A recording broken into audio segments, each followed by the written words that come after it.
room. Ah.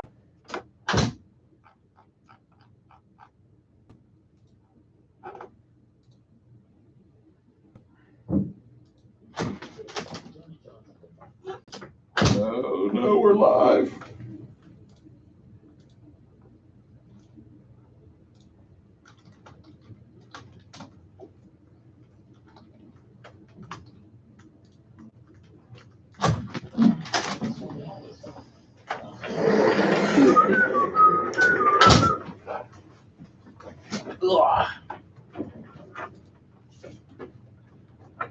All right.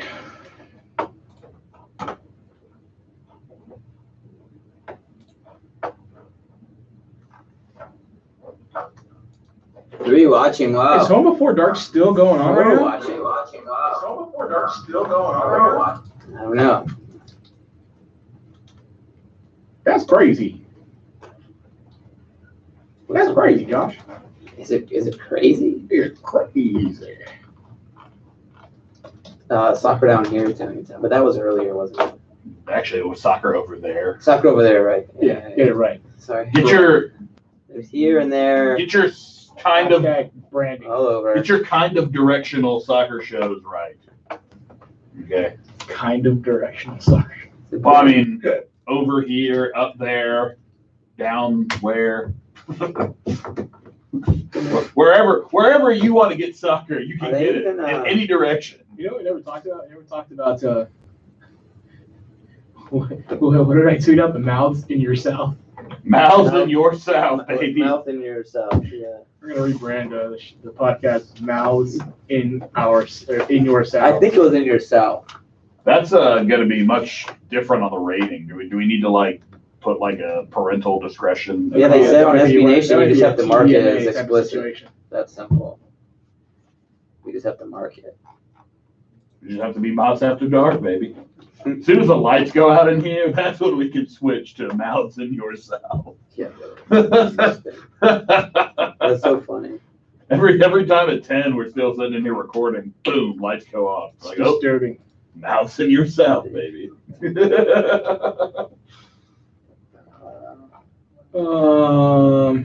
Bye, Rusty.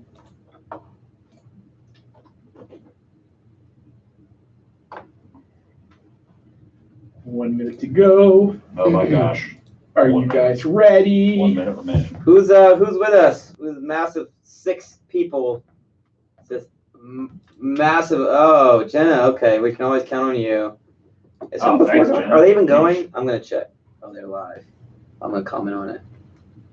Well, hello to you too. Home Before Dark God. sucks. Watch Mouths of the South. 5.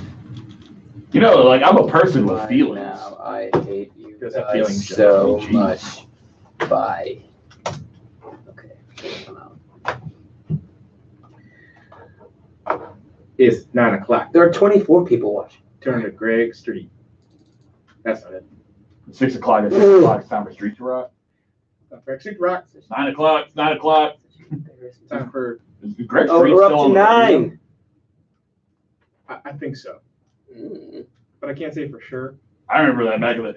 I haven't been listening to B103 at 6 o'clock in a long time. I haven't done that in a long time. Greg Street and the Free Money Kitty. That was my jam back in the day. I would only listen to B103 to see if people hit the Free Money Kitty. Oh yeah.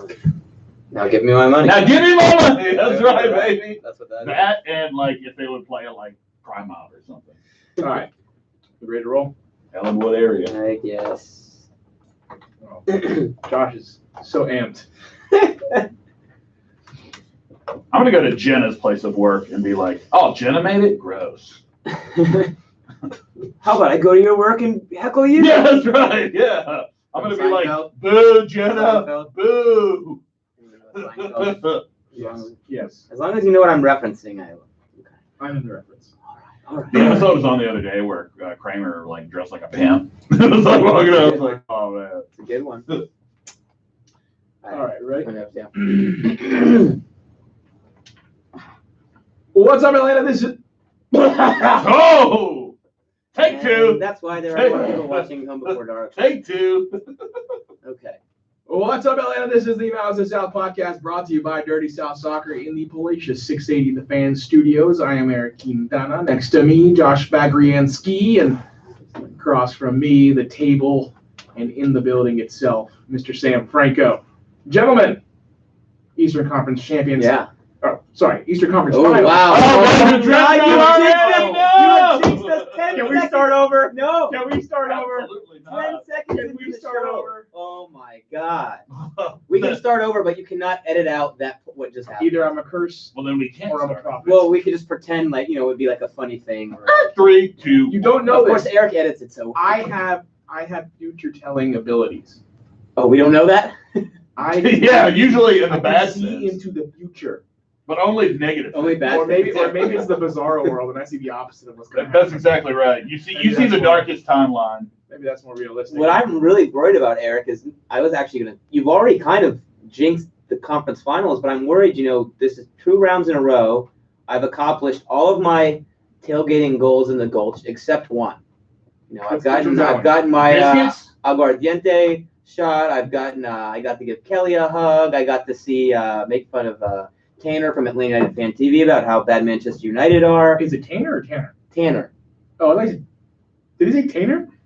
I don't think so. But Continue, go ahead. I'll probably Sorry. call him that from now on. Anyways, everything accomplished except Eric hanging out in the Gulch, a goal that he has both first 2 rounds of the playoffs. You have claimed you would be there, and you didn't show up. I got First one more rounds, chance. you said you're going to be there with biscuits. I made fun of you, and then you made Oh, and I had a you made up some excuse about the rain. I had a valid excuse. It Well, was raining. Blame it. Last time It was raining. Last time you just ghosted my friend. So I think that your excuse is now invalidated from the first round because last time you just didn't show up. Ghosting is the most sincerest form of flattery. Well, Yeah, in 2019, ghosting actually means they like you. This ghosting is the sincerest form of flattery. Wow. That's what I heard. Wow. From a friend. Wow. Gen Z is truly ruining everything. So yes, Eastern Conference Finals Yeah. 2.0. Let me correct myself. Or Right, okay. predict the future. Well, we are in the Eastern Conference Finals for the second year in a row, so you did predict. Next week That, when we are going yes. to the Eastern Conference, or when we are. What Eastern is going on Conference with you? Yeah, we're going. You mean next week we're going to MLS Good Cup? grief. We're just gonna start the show exactly the same. We're not even gonna start the show. We're gonna pick up from And you'll where be I like- decide to edit it right here. Oh, you could be like an MLS Cup champion, Atlanta. Oh, I mean something. Oh boy, I think we just end. I mean, we just end it. It's Right over. now, It's podcast's over. I Nothing mean, it we says the say. season is over. Nothing we say now is relevant No. because I've already. You just ended the season. I've already doomed it for a No, long it's time. it's over forever. We're just gonna end the podcast now. Thank you guys for all the years of sticking with us. We'll talk to you on See, some here's the down thing. the road. There are gonna be people that think that was like planned or staged or It really we wasn't. thought about that. Really We had no conversation about that. That just happened to slip out No, of you my just mouth. screwed up. Like always. So Was it boy. predictably unpredictable? Is that the what we would call that? So I don't know. We're screwed. all right, well, It was a good year. until next time. See you Good later. run. Year. Yep, yep, Two good run. trophies. 2 trophies. So Who wants to go get biscuits? All right. Well, let's just at least go through the motions for yeah, the people. let's give it a shot.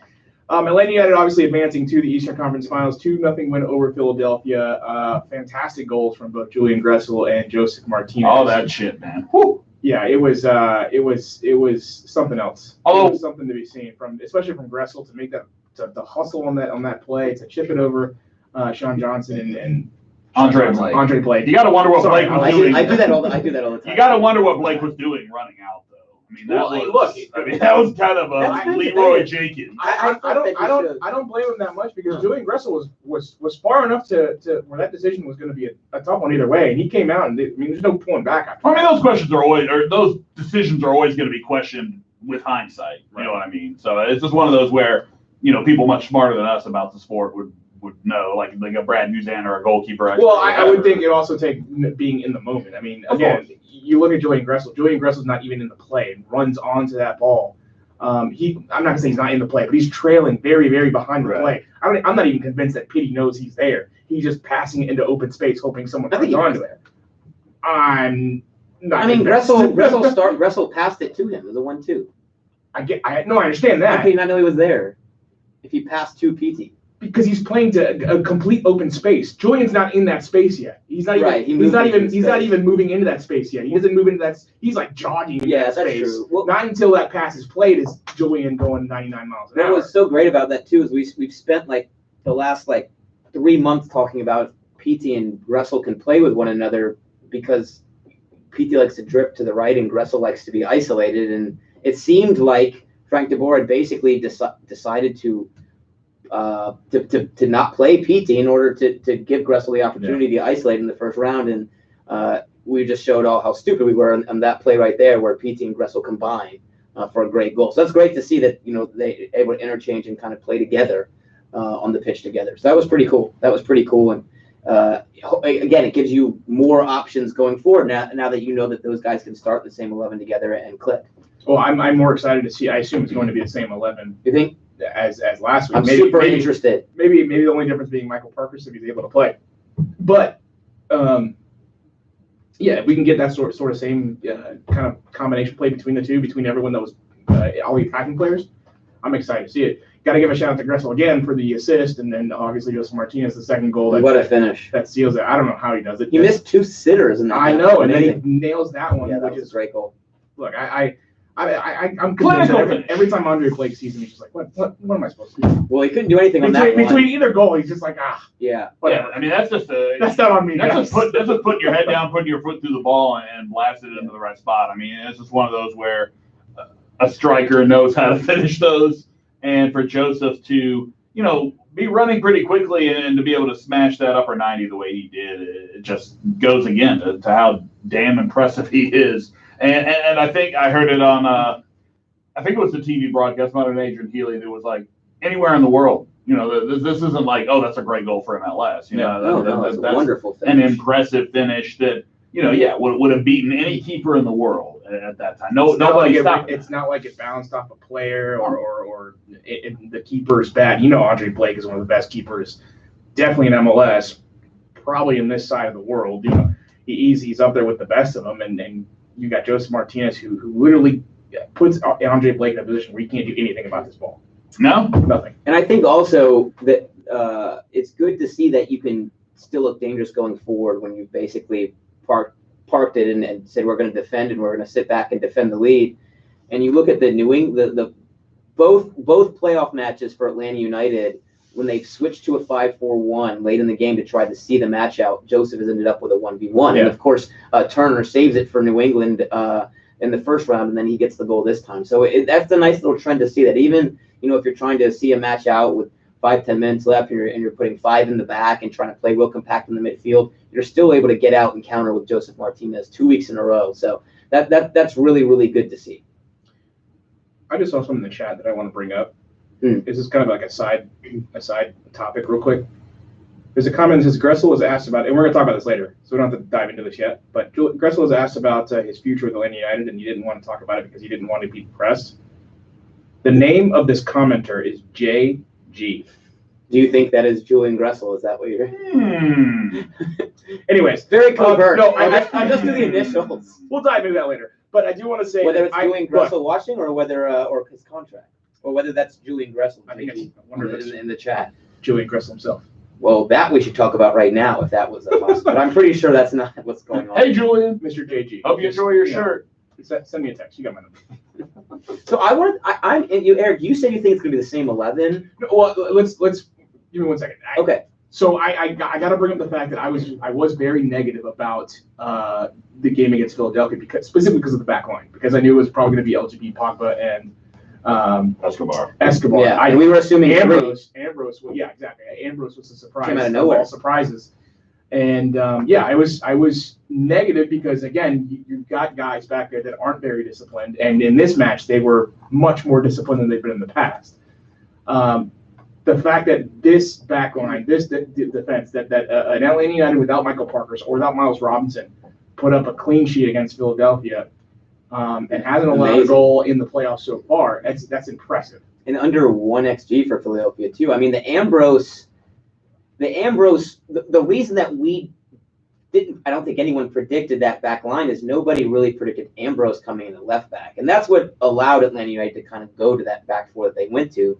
And that is a risky move from Frank DeBoer. I mean, if he, what's really interesting is the last time Philadelphia, when they played Philadelphia, actually matched up Ilsinho with Mikey Ambrose last season when the two played. Ilsinho came off the bench for Philadelphia, and Ilsinho completed 9 dribbles in that game. It was 2018. Mikey Ambrose was starting at left back. Ilsinho started at right wing.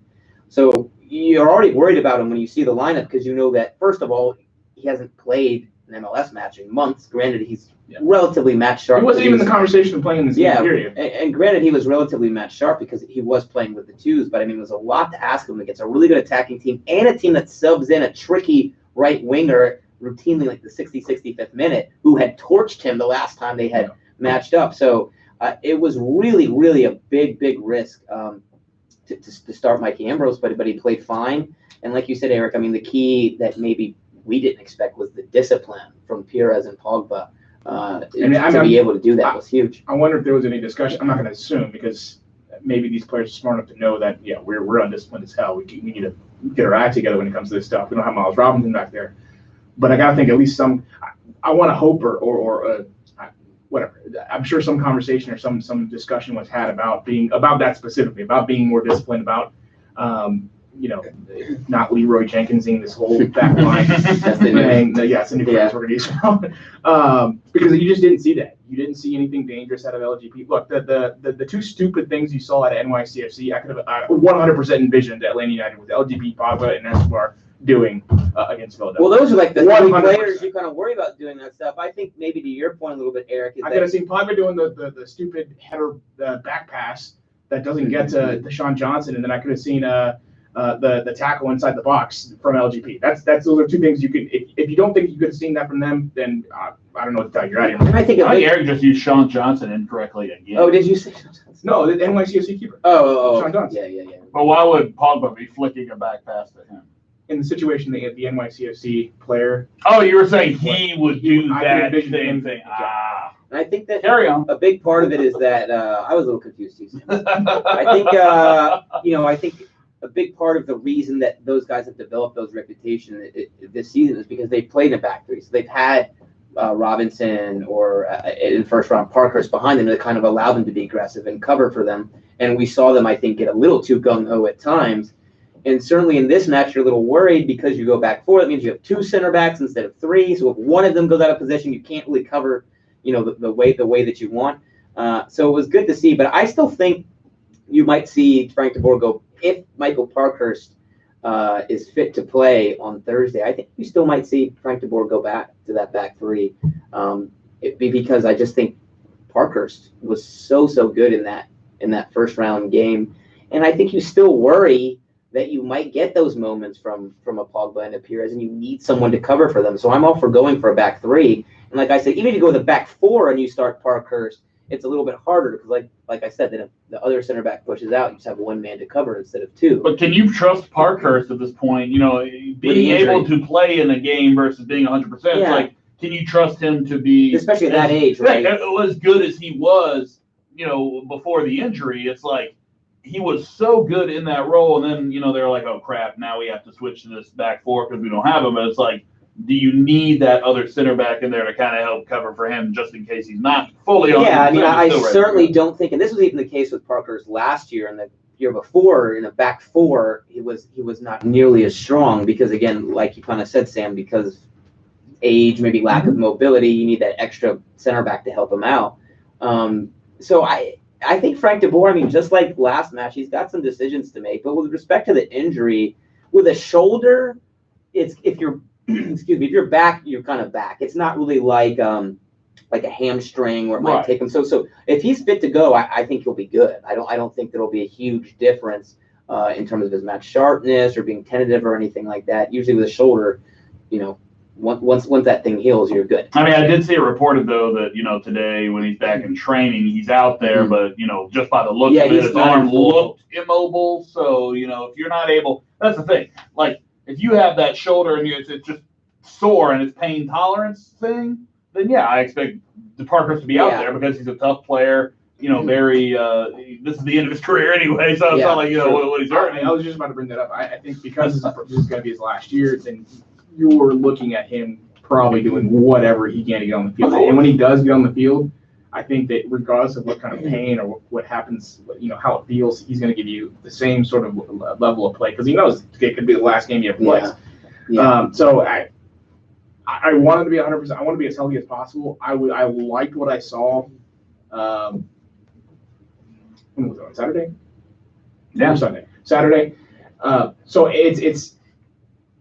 it's one of these things where I'm like, man, I don't know if I'd want to change too much, but at the same time, look, at this point in this playoffs, I'm like, all right, whatever you want to do, Frank DeBoer. Yeah, well, you've earned my trust, buddy. How could he not earn your trust after that? And the other big thing was you played PT over Emerson Heineman. Wait, it was Thursday.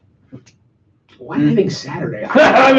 Sorry. Well, that's why I made that. That's why I made that face. I understand that you're going up against like football right now, but I don't care. All these games need to be like on the weekend. Stop bringing this like midweek thing into it. Another midweek coming up. Right. It's stupid. I still don't think that. I don't know. I mean, I think if you look at the 11 coming for this week, Frank DeBoer has a lot of decisions to make. I mean, last time was more that you were shorthanded, but you played so well when you were shorthanded. You got a good performance from Mikey Ambrose. You got a good performance from playing a back four with 2 center backs. You got a good performance from PT Martinez. I mean, so the changes that you were kind of forced to make being shorthanded, although not so much with the PT, have created more problems for you now because now Pogba is in good form. I just mentioned Mikey Ambrose.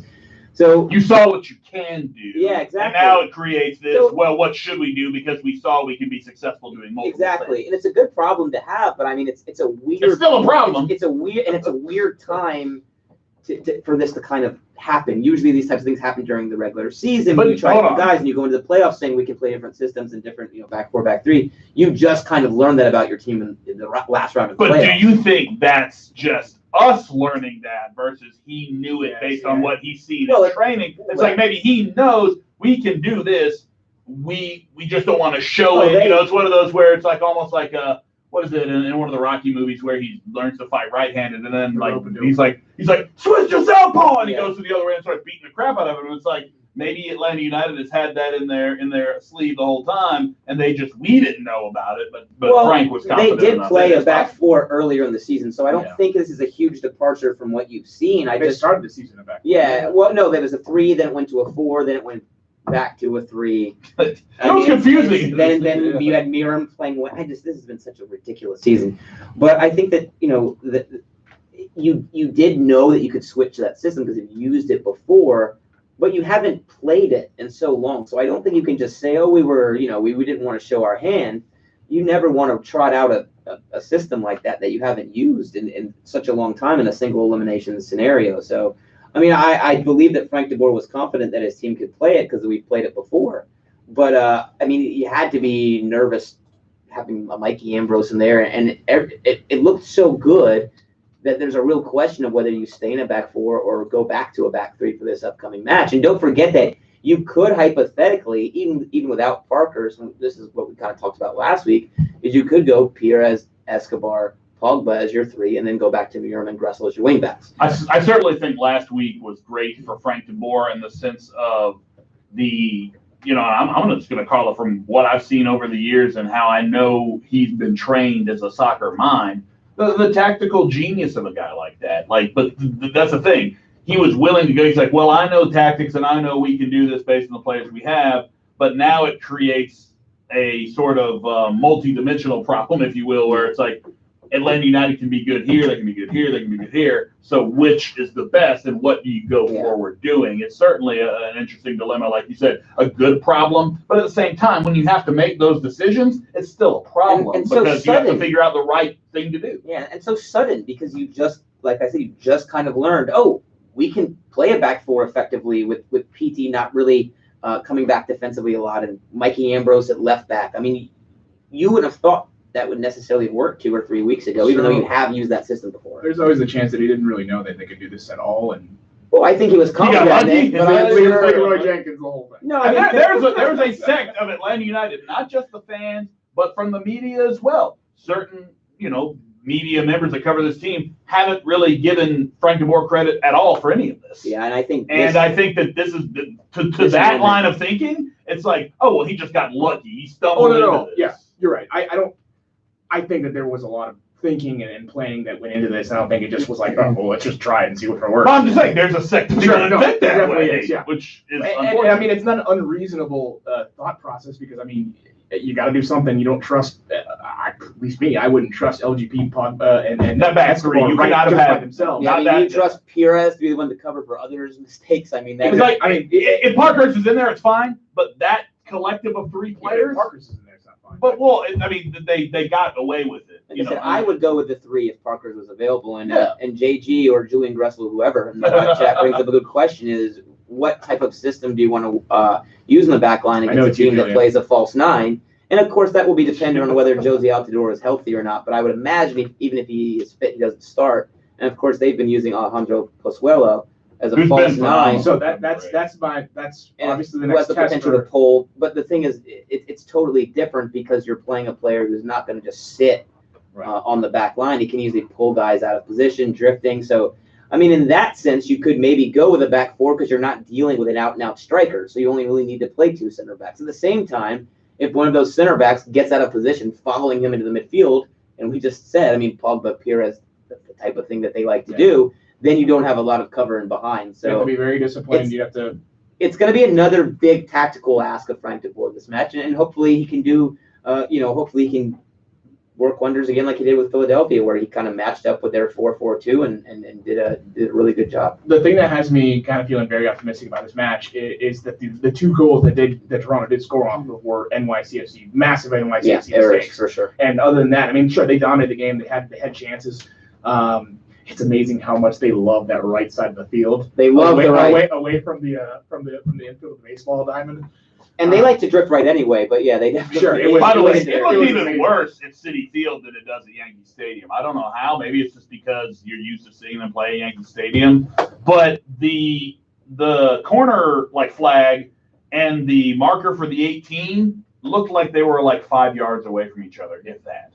So it's going to be a weird, different kind of a different even look for Toronto FC because they're not going to possess the ball as much as they did against NYCFC. They're going to be forced to kind of hang back if Atlanta United plays the way they've played essentially this entire offseason or postseason so far in kind of not necessarily dominating possession, but having the bulk of possession, controlling more or less the pace of the game.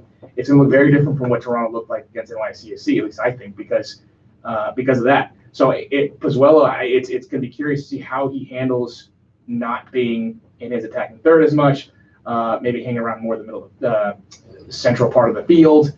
And then how, depending on who the midfielders are, how they kind of handle kind of either standing in front of them or because I think that's probably the more likely scenario is that Frank de Boer's going to have a midfielder kind of cover Pozuelo rather than forcing his center backs to. I mean, it depends on Reynolds. Sure, it depends on if you go with a back three or back four, but I personally would feel much more comfortable with someone just on him all the time. It's tough, right? Yeah. But then again, so the thing that has me so happy about Lorenovich right now is that he's doing so much in terms of creating turnovers in the midfield by going forward, by pressing. Which is and obviously with Pozuelo, not what we expected from him. But Pozuelo as a false nine, not going to be able to do that if he's the one that's kind of or whatever is the one that's kind of tasked with covering and leading the center. Well, you kind of have two options. If you play a back three, then hypothetically you could have one of those center backs, and we assume that it would be probably Escobar or Perez, follow him into the midfield, and you would still have a little bit of cover in behind.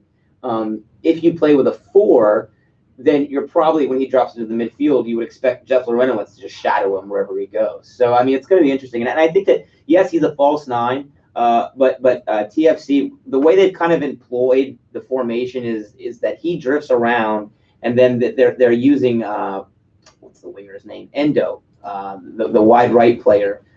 He will drift into the middle and kind of play as an out-and-out striker. So it's not like when Pozuelo drifts in the midfield, there's no one occupying the back line.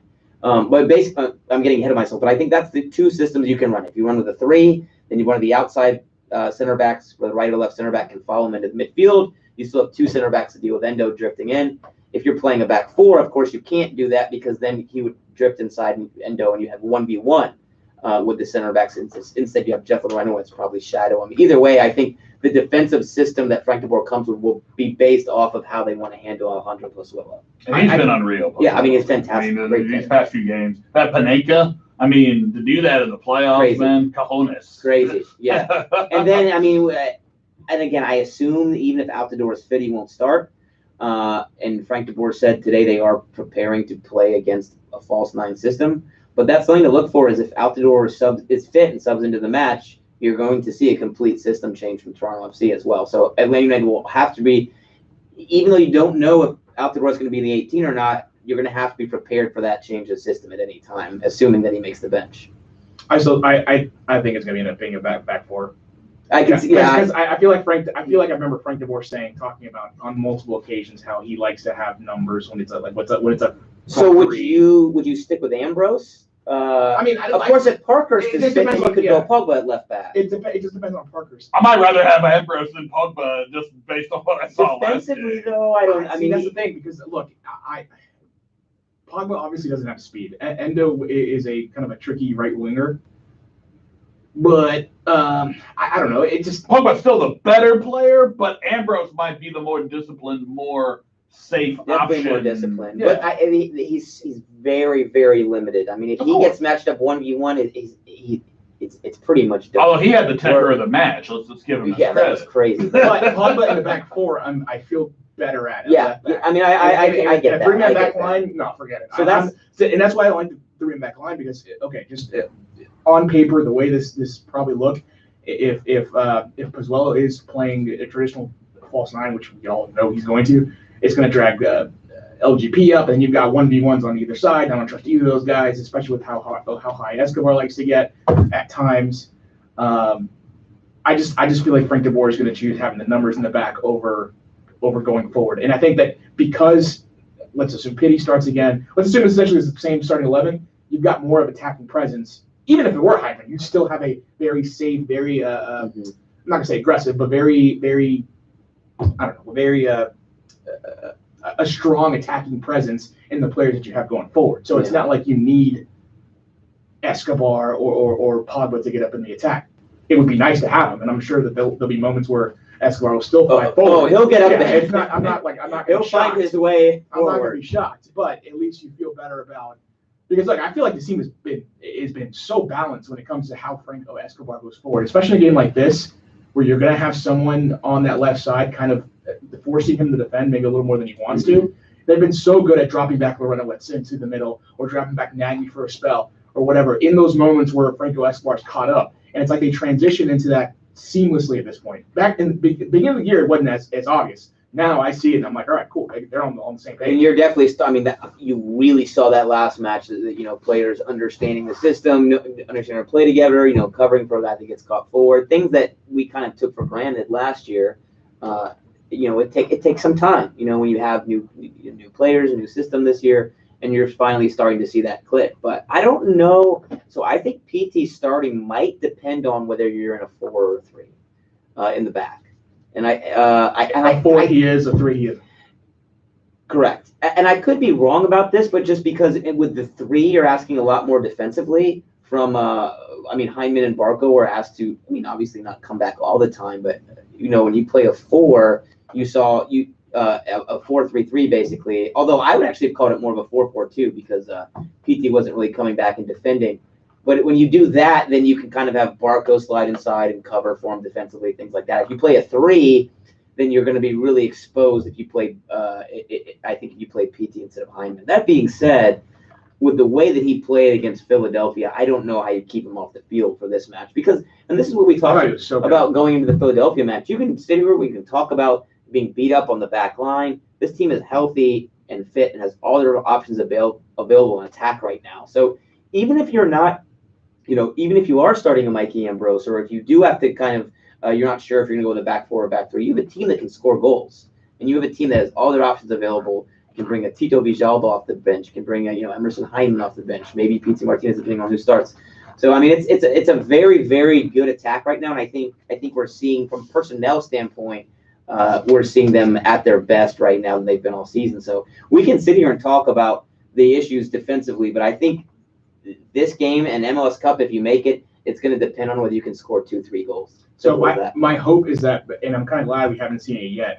We're just waiting. I think we're all just waiting for Joseph to go off. I know he scored. That's obvious. I was about to say. He's scored in moments where they're good goals to get. Are you talking about like a hat trick? Well, no, I'm talking about scoring early.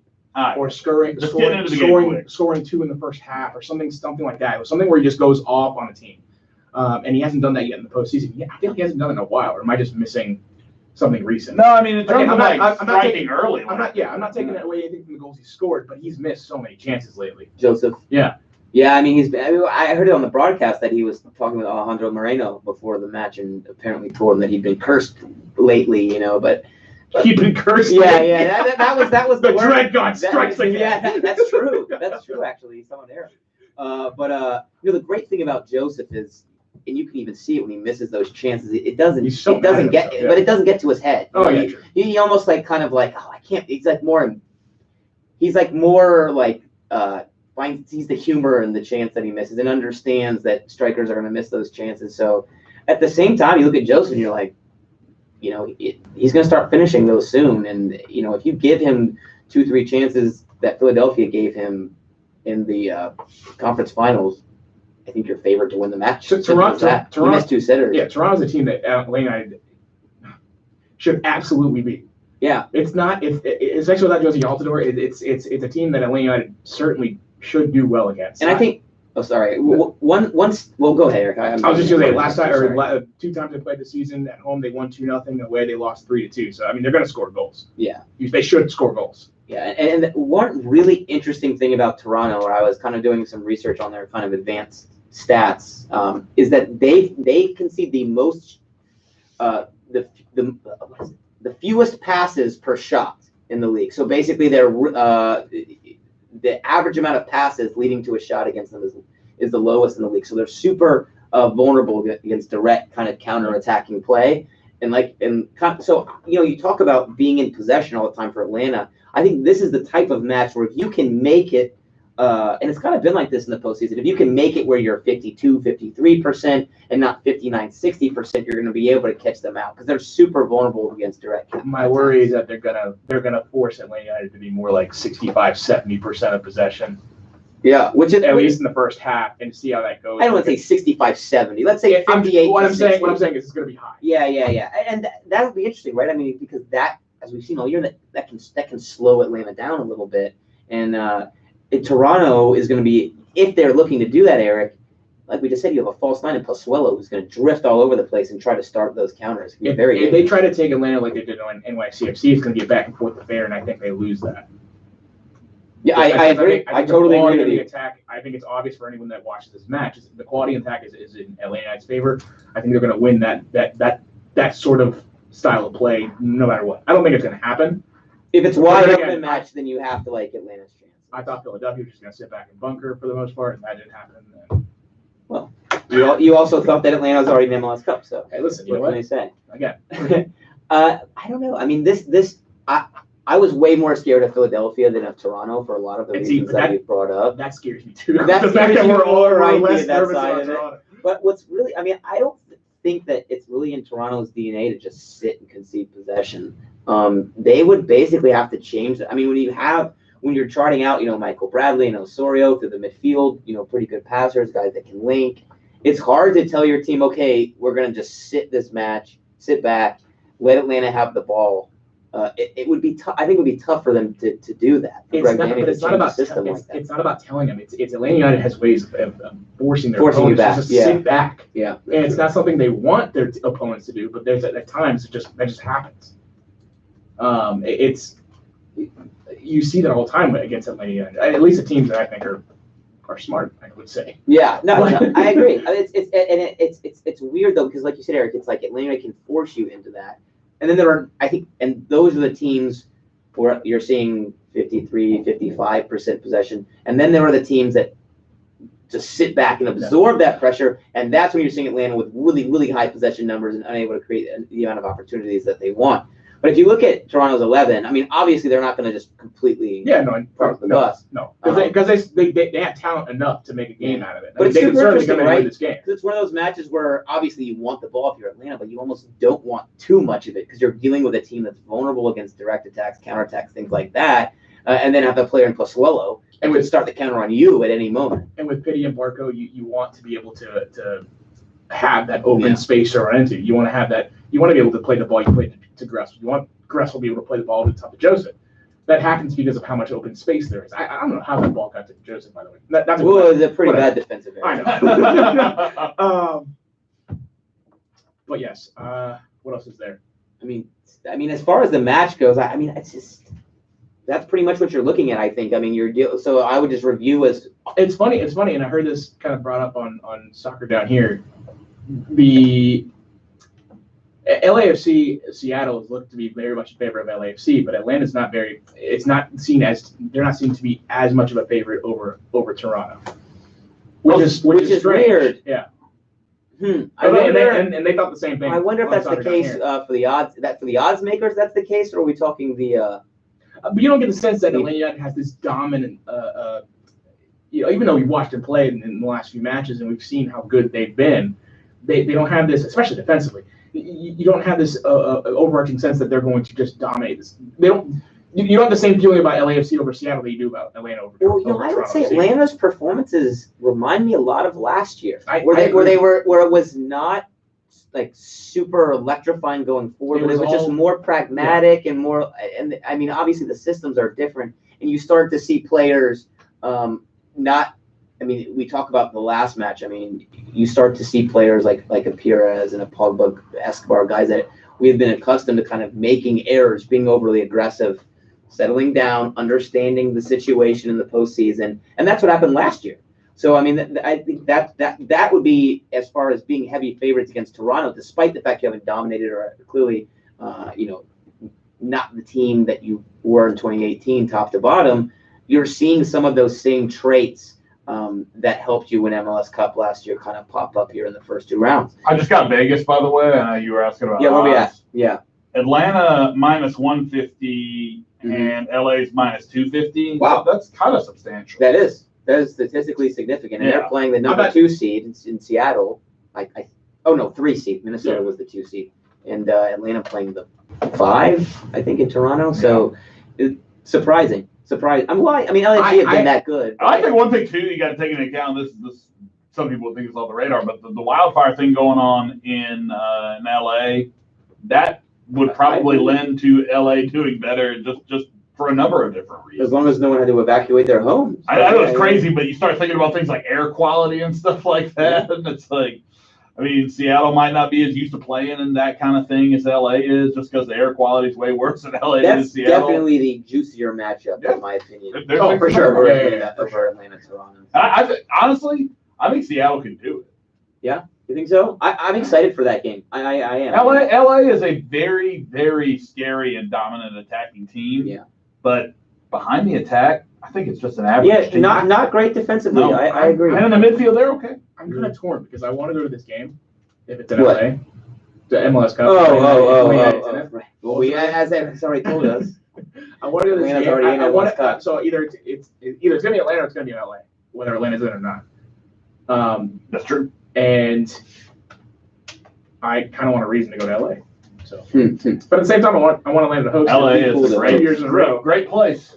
And then you got 2 legs up over Cascadia and kind of dominating the at this point. So just I guess kind of win. Put a bow on what we're looking for against Toronto is 1, are you going to play back 3 or back 4?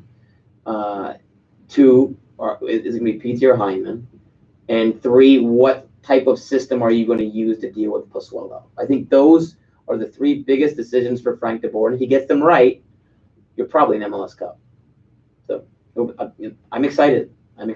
I'll be in the Gulch. I'm getting out of work like 5 o'clock. I literally can't believe we're having this discussion about LA potentially in MLS, like 1 game away from MLS Cup, especially without a season This starting. season has made me, it's just like, because it's been such a disjointed. So when we say season. when we say be patient with newness, with anything MLS related, this is what we're talking about. You can go from worst to first in half a season. I'm not saying that's what Atlanta did, but it was pretty damn And close. you just had to look at the personnel and say, oh, I mean, this team can, at the very least, this team at some point is going to be able to start scoring goals. So next year, when something happens and all of a sudden Atlanta United looks DeBoer out. like awful, yeah, and it's DeBoer out all over again. Be the one, be the voice of reason and tweet out. Just be patient, guys. Relax. I wouldn't even assume that's going to, just because the team will have had the season I under mean, him. something's going to happen. You're going to have player turnover. You're going to something. That's a good point. Something's going to happen. That's fair.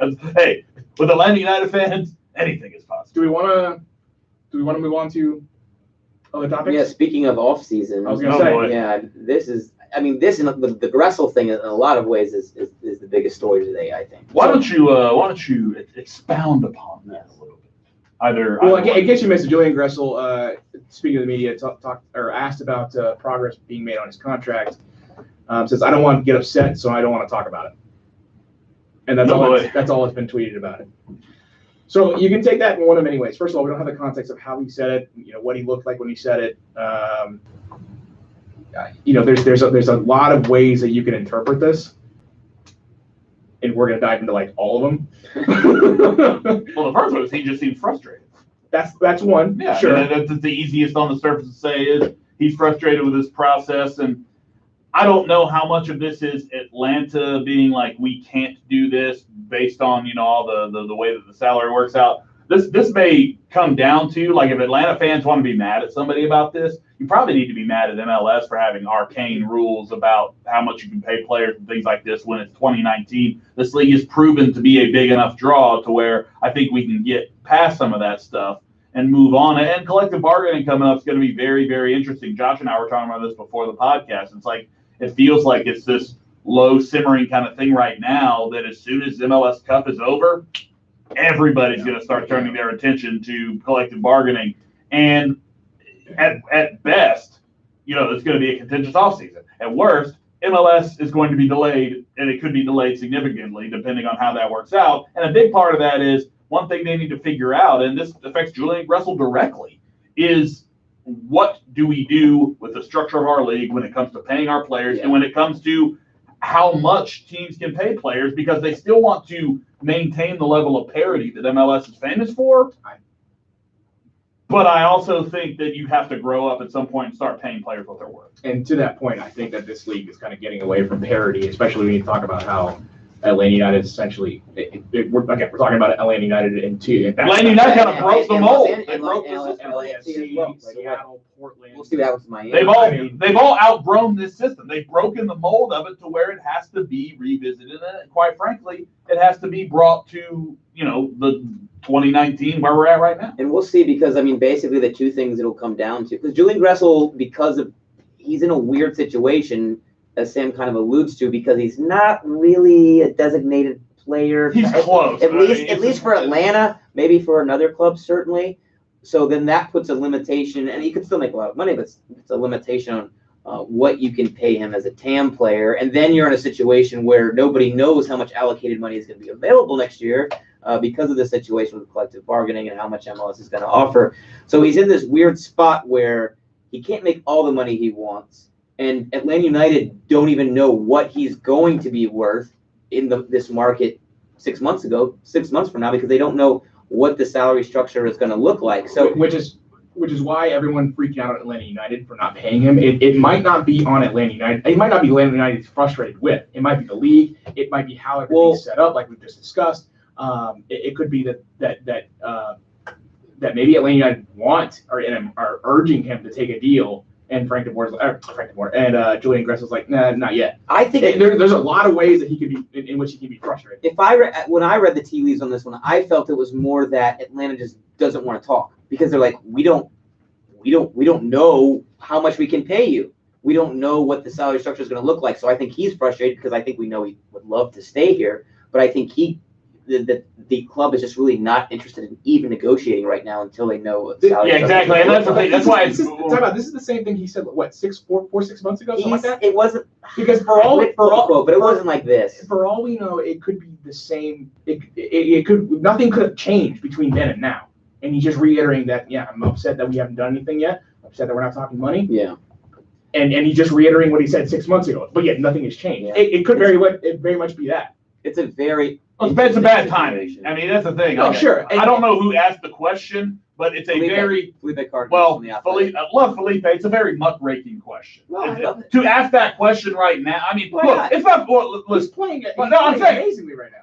it's not Felipe's job to coddle the team into winning a championship. But if you're a fan, you look at this kind of question, you're like, why the hell are you asking that right now? You know what I mean? But again, it's not his Yeah, job. but I thought, yeah. I mean, That's what I'm saying. still It's a good not. question. No, but that's what I'm saying. It's a good question. But if you're a fan, you're like, why the hell is this guy asking that question right now, trying to mess with team chemistry and all that stuff? So as a journalist, it's a great question. But yeah, it's one of those where, for Julian Gressel, it's almost like, I don't know, no comment is one of those things that says a lot. I don't think he should have said that. But at the same time, to make it be like, yeah, the big bad team's not paying me my money, that I'm not here for. Because again, you hit the nail on the head, Josh, and we talk about this. Why would you, as a team, come anywhere close to giving him a contract before you know what's going to be available? I was going to say, even as Gressel, why would you even consider? I mean, that's what I'm saying. Why are you upset about this right now? If you're Gressel, when in a new collective bargaining, you could end up getting more money than you think you can get right now. They're probably trying to come in with a very high figure, and Atlanta's saying,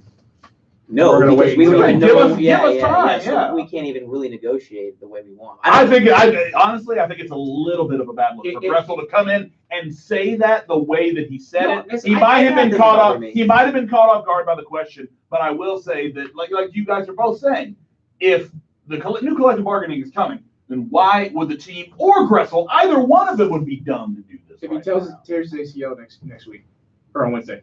That's the only reason. Long term. That's why I, as a player, would be upset that this hasn't been done sooner, because he's coming up on an option year, and his future is uncertain. And I get the long term financial. If anything happens in the next two matches, fingers crossed, next two matches, he might not be an Atlanta United player because of other circumstances not related to how he plays. And I think he might be in a more desperate is not the right word, but in terms of players who are being paid below their value in the league, he has to be one of the highest. I mean, he has to be right up there with any of them. So certainly he wants that raise that he deserves. It's so funny because this happens in every sport. Yeah, and especially happens in soccer with this type of timing, right? Because you have a year left on your deal, so the club has to make a decision: are we going to extend you, or are we willing to lose you for nothing? And when that contract maybe doesn't come in, other clubs start sniffing around, looking for transfers, things like that. So, it's about the timing of it too. I mean, he's about a year out from his deal ending, so he wants to, he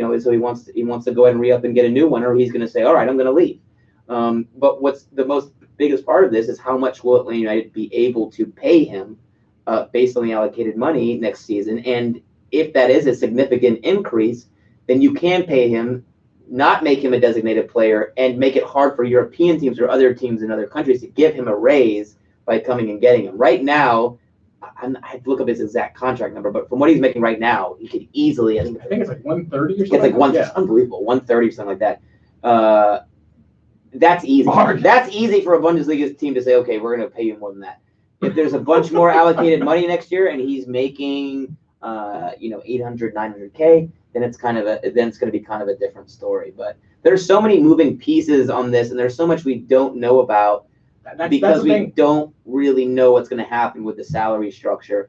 The one thing I will say, and that's the biggest positive on this, is like you said, Eric, this is not a new thing with him, and it has not affected his play on the pitch. So as long as it doesn't affect his performance, I don't really care what he says. More incentive to play even better. Yeah, and he's proving why he's so important to this team. He's only increasing his value, not only to Atlanta United, should they keep him, but to whatever team wants to come calling. And I'd be interested. He's doing himself all the favors in the world. I'd be interested to see if Joseph Martinez goes to the club and says, you pay this guy. You need to help me out here. Idea how many assists he's given to me. Yeah, you got to see how much pull the King actually has when it comes to this team. He can go there and get Julian Gressel a contract. So many moving parts here. I mean, we can only speculate right now, and even from a speculative point of view, we can't even really talk numbers or specifics because we just don't know what his market value is going to be until that new CBA is signed. But the good thing is, I think we can all rest easy. It's not going to affect his play on the field. What I do hate seeing is all the tweets saying that it's on Atlanta United that we're not paying him. It's really not. We have no idea what's going on behind the scenes. And this is normal stuff, right? You're a year out from your contract, and this is normal If stuff. you think you know what's going on, please just stop. You don't know what's going on. You don't know what's going on through the mind of anyone in that front office. You don't know what's going on through just the structure of MLS itself. You don't know. You don't know. So this is not this. It could be on Atlanta United, but we don't know. So blaming Atlanta United just outright and saying pay him. It might not be fair to Gressel to do it right now. It might not be fair to Atlanta United right now. It might not be fair to younger players coming up. I'm surprised Miles Robinson re-signed when he did, because again, you lift the salary floor in MLS. I don't know how it's going to affect contracts that are already in place, but all of a sudden, if they lift it to minimum of $100,000, and Julian Gressel with all the productivity he's had with Atlanta United is looking at his contract going, okay, so the floor, I'm making $30,000 more than the floor. Yeah, I'm going to want whatever I originally wanted, his percentage will be adjusted, plus even more, because I'm worth that much more than the salary floor. So and there's a Can you whole lot imagine that if goes they did into that, that. by the way? Like if the floor for MLS was $100,000, that would be a That's great part of the day. conversation. That would be a That's great, part of the conversation. But that's the thing. That's why I think this is going to take a while, because owners aren't going to want to do that. We've got a lot of discussion coming up on not just Julian Gressel, but I mean a lot of players, the whole league. And this is something that I think is going to drag on for a while, because there's such a fundamental. We're not even just talking about money. We're talking about getting charter flights. Well, there's such a fundamental disconnect. We're not talking about as much money and what they deserve. Yeah, we're not talking about as much money as like you would see in like labor negotiations for like the NFL or MLB. But the gap between the owners and MLS may be way bigger And just than it has been in some of these has before. grown so much fundamentally since. I think the last time it happened, there was, I don't remember if they missed game. I think it went into the preseason, the negotiations. But the league has come so far since then. It'd be huge change. I do think the league as a whole knows what it's walking into when it comes to Yeah, negotiations. So no doubt. I think there's going to be like, okay, look, we want to hear you. I think it would be dumb to not go into this any other way, or to go into this any other way. Yeah, I agree. I think the owners go will into it- immediately make it clear they're willing to make some. We want to listen. We want to hear what you say. We want to do what's fair and right for both sides. I agree with most of you guys that the owners have had most of these players by the balls for the most part. So you want to make some compensation. You want to have some compensation for that one way or another. It's not time for mouths in yourself. Just watch your language. By the way, you gave me a really big MTV Diary vibe a minute ago, and you were like, "You think you know, but you have no idea." I was like, "Oh man, it took me back." It's true. You don't. No, that's absolutely. I happen to be talking to. He is a current MLS player that I do know and talk to you frequently. Carlos Vela? No. And he mentioned Bradley? there were certain things he talked about that I was like, all right, well, I mean, we talk about it all the time. So That's the guy we've had on the show it's before. it's less obvious, the things that he brought up. But it was just cool hearing the perspective from an actual player casually talking about the same things that we're talking Jordan about. Morris? Was it Jordan? No, Zlatan. Zlatan? I mean, I told you had my number, so. Although Zlatan might not be an MLS player anymore. I guess technically. I don't know. Joseph Uri Rossell? Is that who it was? I'm just going to go through obscure. Preki. Preki, Jesus. Joseph Martinez, Miles Robinson. Preki would want nothing to do with Aaron. To the 2019 MLS Best 11. Well deserved. Yes. Absolutely. Joseph, obviously, great to see Miles on there. I mean, what a much recognized. deserved. I mean, awesome. great. Yeah, I think deserved It's been too. incredible. I'm not going to sit here and say I can effectively compare him against all the other strong center backs in the MLS, but Are you crazy? He's the best. but it's great. It's so cool to see him, and this was voted on by players, media, coaches. So I mean, it's really the ultimate honor from people who know what they're talking about. I mean, how about that first draft for Atlanta United? Yeah, Gressel, I mean, you got Gressel and Robinson Gressel. Robinson was through the trade though, right? Or was that Gressel? No, Robinson was the number 2 overall that they got. We traded to Orlando. We essentially traded Danny Toya. Oh my God! Was it Orlando? Yes. No joke. We traded Danny Toya for that pick. Yes. And he went on to get in trouble for being drunk in Disney World like a year later in Orlando. And then now Orlando is selling white pride jerseys in their team shop. What? Did you not see that a couple of weeks ago? I didn't see that. Well, it's further like it's their pride. I think the The NWSL team. Yeah, the women's team. Oh, the Orlando Pride. And then But still, the the sign. Lions. But the sign in the team store said "Sale White Pride jerseys." Like, dude, come on, man. What are they thinking? You've got to know Wow. that somebody's How did I going to miss take a this? picture of that, How did I miss and it? it's going to. That's incredible. It's seriously. And man, From Orlando that organization from head to toe. Orlando fans are the first ones to call out anyone for anything remotely not politically correct, and this is what They're just selling white pride jerseys. That's what I'm saying, man. Like, it might be a jersey for the Pride, and it might be white, but you've got to come up with a different way to describe that. Orlando City still never made the playoffs. In Blanco or something. Do something with it. Yeah. Never will, never have, never going to make the playoffs. All right. That's right. Let me think. Anything else we got to cover before we wrap it up here? I guess they need a coach now, don't they? Will you? Yes, they do. They fired James O'Connor, so we'll see what they do. I wouldn't take that job. Gulch, Eric, No, damn it. present. Biscuits. I don't care what you bring. You just need to be there. I have one Gulch goal left. I've accomplished every single one. Yeah, I want to see our man Annabelle give you the guara. Yeah, dude, it was awesome. Oh man! And then I was rewatching this one, and I was like, I don't remember any of this. But Well, I certainly can't be in that kind of a state when I go to the press box. well, you could have just a little. I mean, you just have to be there. No comment from your boy. Well, yeah, That's I've all I'm gonna accomplished say. everything on my list that I wanted to do in the playoffs and the Gulch so far, except Eric being there. So hopefully you can hang out with people that aren't, we do pay for the things we bring. This is not all free, like in the press box. Look, but we're fun people. I used to make Somebody just bring Eric some mac and cheese. And I used to Hey. make appearances for free. Now, I don't do anything for free these days. Well, So- you can get us in MLS Cup, although you might have ruined that 20 seconds into the That's show like tonight. I Gucci don't Man know. says, he don't come out of the house for free. He pays someone to drive for him. There you go. But so someone could drive you there. How about No, all right, okay. Driving there's not a problem. Jenna makes a about- great point. She says, don't break from what you've been doing. None of I it. don't know, Jenna. I don't know, because So- every week I've been accomplishing my goals on my list, and I have one left. So if I don't accomplish anything this week, well, it would be like a normal week for me. But I think that we might not be able to Okay. get to MLS Cup. See, but I can't do what I did for the last round of games, because last round I was working a UGA women's soccer game while I had the Atlanta United game up on my laptop next to me, and there's no UGA women's soccer game on Wednesday. The most ineffective PA announcing job ever. Actually, Did you I scream know goal after? how to multitask. I'm sorry. Can I tell you the stupidest headline I've ever seen on MLSsoccer.com? Well, it better be a Wow. doozy, because that website is known for quite a few questionable Consider me headlines. intrigued. So I just happened to stumble on this. I just had to look at it. Okay, Vanny, this is the headline that you click on. The headline in the actual story is a little bit different. This is the actual, I don't know what you call it, but the clickable headline. Vanny expects crowd to be more pro-Atlanta, less anti-TFC. Does that have to do with booing Michael Bradley? Yeah. Who asked him that question? Anybody? Okay. Like, what a ridiculous! Are they still asking about people booing Michael Bradley? Mr. World Cup. It was 2 fresh. years It ago. was, but that's the thing. That game was fresh off the USA Yeah, making yeah. the World Cup. Any U.S. men's national team player that had ran out on that pitch was going to get booed. Yeah. Any of them. So, it doesn't matter who it was. basically, this question is just being regurgitated This over is and dumb. over and This over is dumb. again. I assume that would have.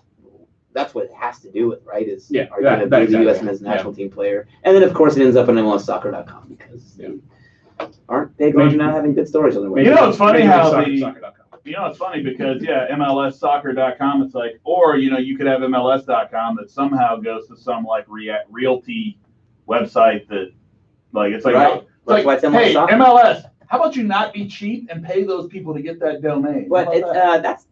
they might not have enough money. I mean, Yeah. MLS.com takes you to That's multiple listing service listings. we're talking about. I'm pretty sure they America's- could buy MLS.com from these. America's real estate portal. I mean, there's a lot of money in real estate. I don't know. Don't you hear about this website? No, you don't. Yes, I do. I have people be like, oh, I searched on MLS for some house or something. No, you didn't. I've heard adults talk about it before. I swear. Okay. Yeah, I like how you phrased it. I was like, what? Major League Soccer? They're like, no, we're talking about real estate. I was like, okay, I don't belong here. But seriously, it's a bad look to not it used have to be this in it. MLSnet.com. That was even worse. Yeah. Another great comment in the chat. Farts smell bad in Atlanta by Matt Doyle.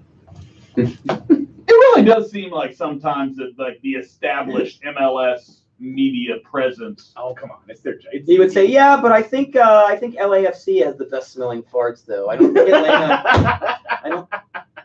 Did y'all hear that? I'll tweet it out to him. They did this thing on Extra Time where they were discussing. It was a listener question, but it was.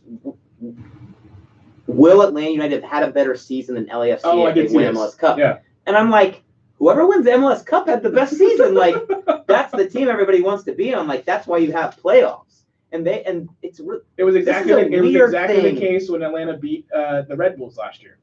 Yes, I mean this is the exact same conversation. Set the record broken by LAFC this year. They had set the single season points record. I didn't hear anyone saying the Red Bulls had a better season than Atlanta. This is a very strange thing that's starting to happen. Where, I mean, I know that obviously you want to value the regular season more, and you want to, compete more in CCL and U.S. Open Cup is whatever. But this is weird. We're U.S. Open Cup. We're U.S. Open Cup champions. There's this. It's not just whatever angle that keeps popping up of did the team that wins MLS Cup or would the team that win MLS Cup have had the best season? Yes. And someone said no. I was talking to somebody. They said no. The best season was LAFC. They had the most points in the season. So no, that's the regular season. The season encompasses everything, and you have playoffs to determine what the best season.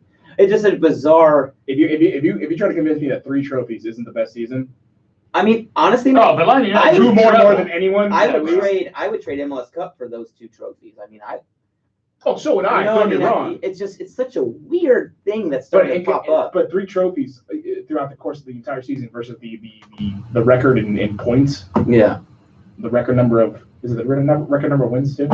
I don't know if it was this year. Oh, it has to be. Yeah. I mean, they only lost 3-4 matches. Yeah, it has to be. Yeah, I mean, come on. LAFC would take what Atlanta's got going on right now. Yeah, I mean, you switch records and everything. They'll absolutely 100% take whatever Atlanta's record is. Yeah, the goal is to win trophies. They don't care. Supporter Shield is not even an MLS sponsored thing. Like, they don't hardly even acknowledge it. Supporter Shield. Like, it's such a weird angle coming from MLS people when the league doesn't really acknowledge the Supporter Shield in the first place. It's just a bizarre angle. So. All right. Anything else before we wrap it up? No, I just wanted to complain about that. So complain away. I just really want Atlanta United to win on Wednesday. Yeah, be in the goal. Hot take. I'm getting off. So our practice is optional on Wednesday, so I'm not coaching. So I will be in the goal. I'm shooting for 5:30, and hope to see all you beautiful people there. Oh yeah, and another thing, if you want to help Julian Gressel through this hard time, because any that dude is gonna get paid no matter what. Any MLSPA licensed shirt you buy from Breaking Tea gets back to him. So we just released a new Julian Gressel German Gem of Georgia shirt inspired by Adrian Healy's great goal call of that chip. A deft finish, I believe, is how it started. And he called him a gem. It was what was it he said? He said the German in Georgia with another gem of a goal. So thank you for the alliteration there, Adrian Healy. Who, by the way, I don't think it's enough credit. I think that guy's been doing a hell of a good job calling soccer on ESPN for a long time. He's especially good at MLS. But he's always like the second tier guy because it's like he's been doing this for so long. It's like that guy should be probably like ESPN's lead MLS guy, right? And then they're like, no, we're just going to go get John Champion, which is fine because I like him too. But I don't know. Yeah, that's true. He's never really been seen at that level, but he's done a good job for a long time. Good degree. All right, that's it. Go to Dirty South Soccer and get the shirt. You can find me at Eric G. Quintana on Twitter. You can find me at JoshB914 on Twitter. At Sam J. Franco and hashtag Unite and Conquer. Follow the podcast at MOTS Podcast. We're on Facebook, Instagram. Feel free to follow us on that. Subscribe to the YouTube channel. We do stream all of our podcasts on YouTube while we record. The radio show is actually being moved to Tuesdays. Right. I truly don't know if this is starting tomorrow or not, but I'm ready either way. Okay. I'm fairly confident it's tomorrow. Because if it's Wednesday, I'm going to cry. No. Yeah, no way. Oh my God. So that'll happen. And anything else? Patreon.com/MOTS podcast. You want to donate to the podcast, and that about does it. All right. And until next week. See you later, Lena. Michael. All right. Bye, Thanks, y'all. guys. Good night. Let's hang out Wednesday and have some drinks. If we win MLS Cup, party at Monterey. Jenna, come say hello to me. If I don't, I totally didn't just. I wasn't. You said hi. I didn't know. I didn't see you say hi. I feel horrible about this. Really bad.